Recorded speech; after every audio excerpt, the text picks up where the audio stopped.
Bismillahirrahmanirrahim. Nabanggit natin sa ating paksa ang mga ilang kamalian sa buwan ng Ramadan. At binanggit natin ang kamangmangan ng ilang mga nag-ayuno patungkol sa buwan na ito. Nabanggit din natin ang patungkol sa kasamaan ng pag-uugali ng mga ilang mga nag-ayuno. At binanggit din natin ang mga ibang nag-ayuno ay ginawa itong buwan ng Ramadan na buwan ng katamaran. At binanggit din natin ang mga lunas nito. Pang-apat na bagay na isang kamalian na nangyari sa buwan ng Ramadan, at ito'y kababalaghan, ang pagpaparami ng pagkain. Makikita mo na sa buwan ng Ramadan, patong-patong ang mga pagkain. Kung bubuksan mo ang ref, punong-puno ng pagkain. Punta ka sa mga supermarket, hindi ka siksik dahil napakaraming tao na bumibili ng pagkain. Hindi ko sinasabing yaon ay bawal, pero isang pagkakamali. Isang pagkakamali na parang ang buwan ng Ramadan ay buwan ng pagkain. Baliktad. Ang buwan ng Ramadan ay buwan ng pag-ayuno, pag-iwan sa mga pagkain. So dito makikita na isang kamalian ang pagpaparami ng pagkain. Ang lunas nito, ang nararapat sa isang Muslim, kakain siya, iinom siya, either sa futur o di kaya sa suhur, sa bagay na yun ay sapat sa kanya. Kakain siya ng aliman sapat sa kanya. Iinom siya, futur man o di kaya sa suhur, ng kakainin na yun ay sapat sa kanya. Hindi siya sosobra nang sa ganon, hindi siya mapalagay sa mga bagay na ito. Sinabi ng Prophet Muhammad SAW sa kanyang hadith, ma mala'a adamiyun wi'an syarran min batnihi bihasab ibni Adam akalatun yaqdi yakum na sulba. Ang anak ni Adan, wala nang pinakamasama na gagawin na ginagawa ng anak ni Adan na pupunuin maliban sa kanyang bituka, sa kanyang tiyan. Yan ang pinakamasang pupunuin ng tao. So, kinakailangan na o di kaya sapat na sa tao sa kanyang pagkain ang makatayo na siya. Yun ang nabanggit ng Prophet Muhammad SAW sa kanyang hadith na naisalasay ni Ibn Hibban. Panglimang bagay na isang kamalian sa Ramadan, makikita mo ang mga tao o di kaya mga ibang nag-aayuno ay nagsasala o di kaya nagsasagawa ng ibada sa Ramadan. Pero pagkaraan ng Ramadan, wala na. Tingnan mo sa araw ng Ramadan, sa buwan ng Ramadan. Ang masjid, punong-puno. Makikita mo. Pero pag wala na ang Ramadan, wala na rin. Ang tawag sa kanila ay mga Ramadaniyun. Ibig sabihin, kilala lamang ang Allah subhanahu wa ta'ala o di kaya alam lamang Allah subhanahu wa ta'ala pag sa araw o di kaya sa pagsabuan ng Ramadan. Pero pag wala ng Ramadan, wala na. Hindi din kilala ng Allah subhanahu wa ta'ala. So, dito, kinakailangan sa tao ang lunas niya. Gagawin niya ang Ramadan na chance o di kaya panahon upang ang siya ay magbago, upang siya ay magsisi sa Allah subhanahu wa ta'ala dahil ang buwan ng Ramadan dapat malaman na ang umpisa nito, ang umpisa ng buwan ng Ramadan ay habag. Ang sa gitna nito ay kapatawaran. Ang huling araw nito ay kaligtasan mula sa impyerno. So, sino man ang taong mawala sa kanya ang mga bagay na ito, so ibig sabihin malayo sa gustong mangyari ng Islam kung ba't ito ginawang obligado sa mga tao ang Ramadan. Pang-anim na bagay na ito'y masasabi natin kamalian sa buwan ng Ramadan, ang mga ibang tao kapag pumasok ng Ramadan ay yung bang parang ayaw nila, hindi din matanggap. Dahil naiisip na kapag pumasok ng Ramadan, hindi makakapanigarilyo. Halimbawa, example lang, sa taong naninigarilyo halimbawa. So, iniisip na napakahabang oras para hindi makakapanigarilyo. So, naghihirap siya pagpasok ng Ramadan. Pero paglabas na ng Ramadan, yun, masayang masaya. Dahil naisip na kahit anong oras, gusto niyang gawin ang mga ibang bagay, so, maaari niyang gawin ito. So, ang lunas nito, dapat sa isang Muslim, sa isang taong mananampalataya, ay matuwa siya sa pagpasok ng Ramadan. Binanggit natin kanina na ang buwan ng Ramadan, ang unang araw nito ay habag, sa gitna ay kapatawaran, sa huli ay kaligtasan mula sa apoy ng impyerno. So, kinakailangan sa tao, pagpasok nito ay matutuwa siya. Dapat malaman na sa araw na ito ay may isang gabi na gabing ito ay mas nakakahigit pa sa alfi shahr. Ibig sabihin, 1,000 buwan. Na ang equivalent nito ay 83 years and 4 months. 83 buwan at 4 na buwan. Isang gabi lamang. Kapag ito ay naisagawa mong isang ibada dito, mas nakakahigit ang gantimpalang matatanggap mo kaysa sa buwan na walang Ramadan o di kaya sa araw na walang Ramadan ng 83 at 4 na buwan. Ito ang Laylatul Qadr. Baka mayroon pang mga oras, ibang oras, pag-uusapan natin na patungkol ito sa Laylatul Qadr. Kaya kapag ang tao nawala sa kanya ang kabutihan na ito, sa isang gabi lamang, ibig sabihin, napakalaking nawala sa kanya na kabutihan. Pang-pitong bagay, nakamalian ang mga tao minsan, kapag dumating ang Ramadan, ay nag-ayuno, pero hindi naman nagsasala.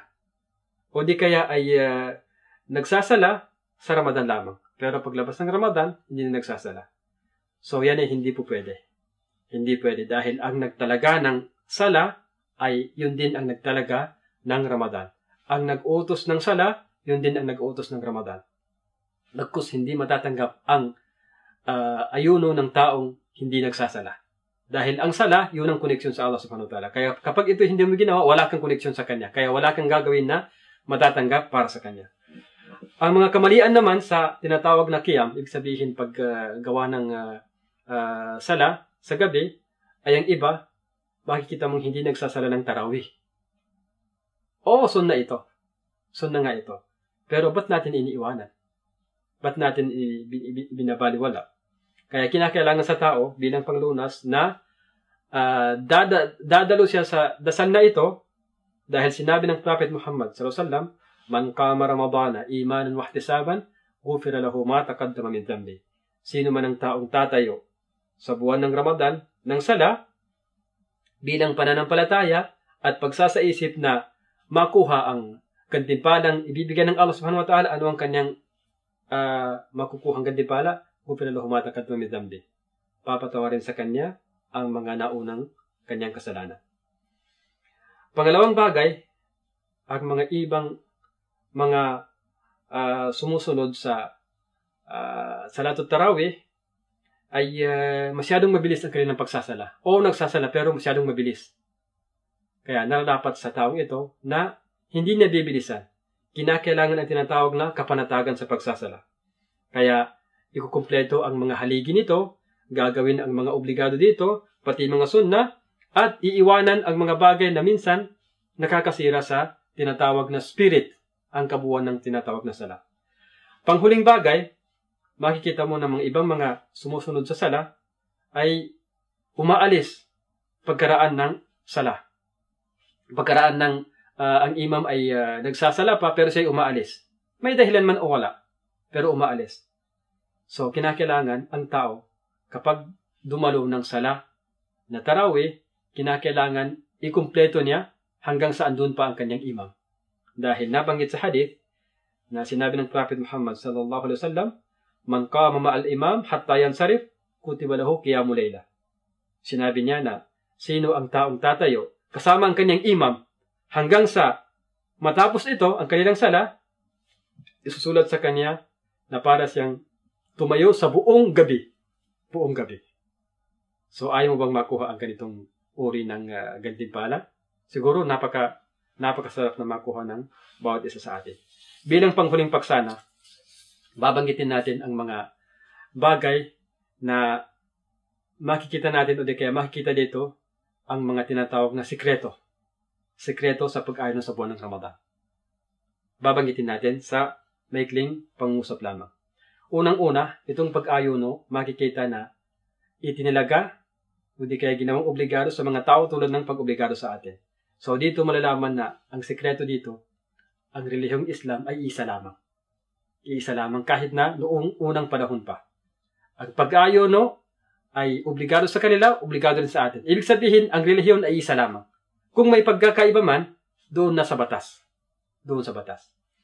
Pangalawang bagay, makikita ng Islam sa lahat ng kanyang pag-utos ay madali lamang. Magaan lamang. Saan makikita? Sinabi niya na, "Faman kana minkum maridan aw ala safarin fa iddatun min ayamin ukhra. Yuridu Allahu bikumul yusra wa la yuridu bikumul usra." Sinabi niya na sino man sa inyo ang may karamdaman o di kaya ay naglalakbay at hindi nakapag-ayuno, so kinakailangan bayaran ito sa mga ibang araw. Sinabi niya, nais lamang ng Allah subhanahu wa ta'ala na maging madali lamang sa inyo ang inyong relihiyon at hindi na nais na kayo ay pahirapan. Yun ang isa sa sikreto ng buwan ng Ramadan. Sinabi pa, o di kaya kabilang pa sa sikreto ng buwan ng Ramadan, ay ang tinatawag na pag-focus, na kapag ang isang tao mayroon siyang ginagawa, kinakailangan tapusin. Hindi gawing alanganin.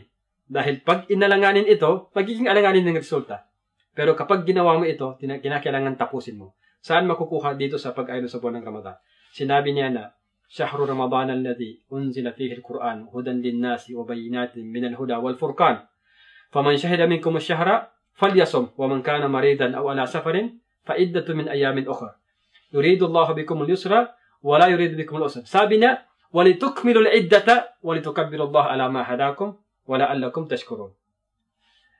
Sa buwan ng Ramadan, ipinahayag ang banal na Quran na dito ay may patnubay sa mga tao at mga katibayan mula sa pamamatnubay at hatol sa pagpapaiba ng tama at saka mali. Sabi niya dito sa panghuling aya, at upang inyong mabuo, makumpleto ang bilang. Ang bilang. Upang mabuo at makumpleto ang bilang. So, kinakailangan buuin natin ang ginagawa natin. Huwag natin gawin alanganin dahil ang resulta ay alanganin din. Kasama pa rin sa sikreto nitong Ramadan, ito'y nagbibigay sa atin ng lesson kung paano natin gagawin ang tinatawag na pagtitiis. Dahil ang pag-ayon ay pagtitiis. Iiwasan mo ang iyong pagkain na gustong-gusto mo, ang pag-inom na gustong-gusto mo, lalo na kapag ikaw nauha, pero iiwanan mo yun. So, tinuturuan tayo na magtitiis. Bilang panghuli, at ito na ang pinakahuling paksa natin, nalaman nila na itong Ramadan, sa panahon natin ngayon, ay isang lunas. Isang pinakamatinding lunas sa napakaraming sakit. Kukunin ko dito ang ibang mga sinasabi ng ibang mga doctors of medicine.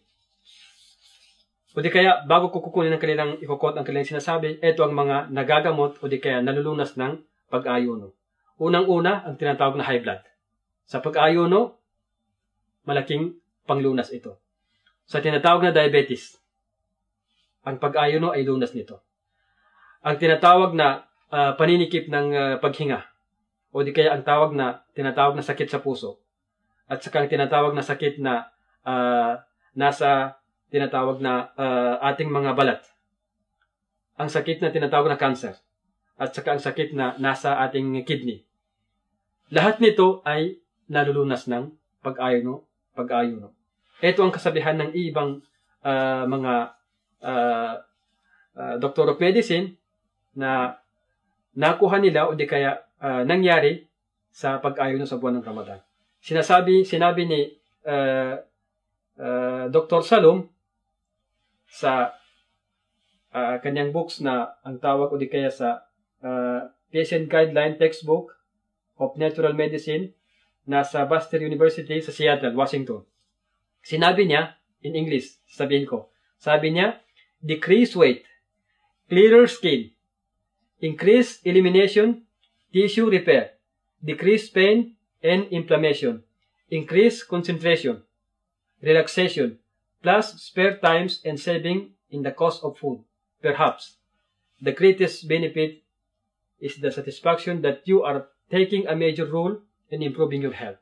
Ito ang kasabihan ni Salom sa kanilang aklat. At marami pang iba dahil ito nga nagkakaisa o di kaya maraming nagsasabing doktor of medicine na itong pag-ayuno ay lunas sa napakaraming sakit. Sino mang gustong dadagdag dito ay bibisitahin lamang ang www.fasting.com. Makikita doon ang kung paano ang pag-ayuno ay lunas sa napakalaking o di kaya napakaraming sakit. Kung titingnan natin, ang lahat nito ay pinagit lamang sa napakaikling salita sa banal na Quran. Ang pagsabi ng Allah subhanahu wa ta'ala na, wa antasumu khairul lakum. At kung kayo lamang ay mag-aayuno, ito ay mas kainam para sa inyo. Ito ay mas mabuti para sa inyo. So doon na, naiipon ang lahat ng sinabi natin kanina, na kung kayo lamang ay mag-aayuno, sinabi ng Allah, ito ay mas nakakabuti sa iyo. Sa hadith ng Prophet Muhammad SAW, sinabi ni Abi Umama, dumating ako kay Prophet Muhammad SAW at sinabi ko sa kanya, pag-utusan mo ako ng bagay na hindi ko na itatanong pa sa iba. Sabi niya, alayka bis-sawm fa innahu la mithla lahu. Sinabi niya na mag-ayuno ka dahil walang katumbas itong pag-ayuno. Walang katumbas itong pag-ayuno. So dito makikita kung paano ang Quran ginawang maikling usapin lamang at sa hadis ng Prophet Muhammad SAW na itong pag-ayuno ay lunas sa napakaraming sakit. Hanggang dito na lang po mga taga-subaybay at hinihiling ko sa Allah subhanahu wa ta'ala sana ay nakapagbigay sa inyo ng kahit na konting kaalaman o di kaya pakinabang ang mga bagay na tinalakay po natin dito. Assalamualaikum warahmatullahi wabarakatuh.